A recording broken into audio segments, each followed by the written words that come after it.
The book of Ruth, chapter 1.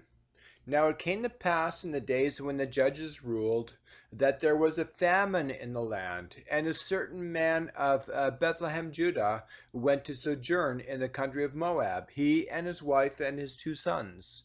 And the name of the man was Elimelech. Elimelech.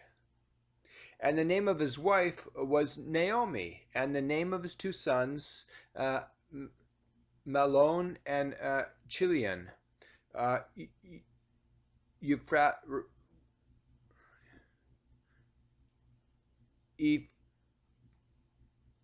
Ephrathites of Bethlehem, Judah. And they came into the country of Moab and continued there. And Elimelech, Naomi's husband, died. And she was left and her 2 sons, And they took them wives of the women of Moab. The name of one was Orpah, and the name of the other was Ruth. And they dwelled there about 10 years, and Mahlon and Chilion died also, both of them, and the women was left of her 2 sons and of her husband.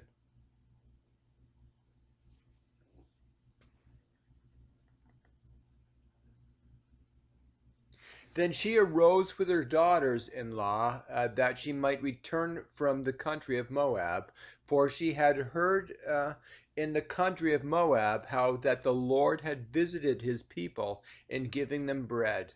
Wherefore she went forth out of the place where she was, and her 2 daughters-in-law with her, and they went on the way to return unto the land of Judah. And Naomi said unto her 2 daughters-in-law, Go return each to her mother's house. The Lord deal kindly with you, as ye have dealt with the dead and with me. The Lord grant you that ye may find rest, each of you, in the house of her husband. Then she kissed them, and they lifted up their voice and wept. And they said unto her, Surely we will return with thee unto thy people.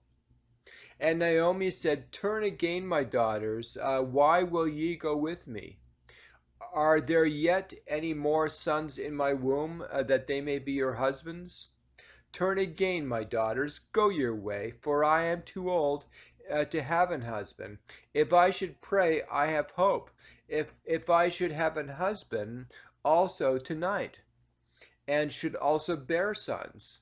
Would ye tarry for them till they were grown? Would ye stay for them from having husbands? Nay, my daughters, for it grieveth me much for your sakes that the hand of the Lord is gone out against me. And they lifted up their voice and wept again, and Orpah kissed her mother-in-law, but Ruth clave unto her. And she said, Behold, thy sister-in-law is gone back to her people, and unto her gods.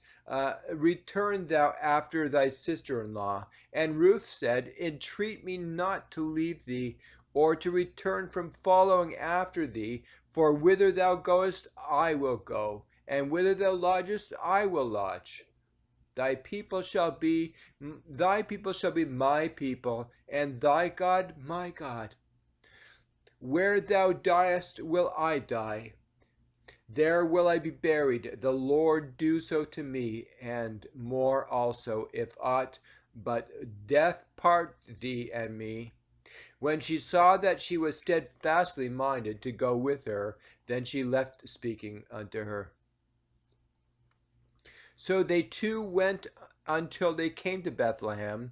And it came to pass, when they were come to Bethlehem, that all the city was moved about them. And they said, Is this Naomi? And she said unto them, Call me not Naomi, call me Mara, for the Almighty hath dealt very bitterly with me. I went out full, and the Lord hath brought me home again empty. Why then call me Naomi, seeing the Lord hath testified against me, and the Almighty hath afflicted me? So Naomi returned, and Ruth the Moabitess, her daughter-in-law, with her, which returned out of the country of Moab, and they came to Bethlehem in the beginning of the barley harvest.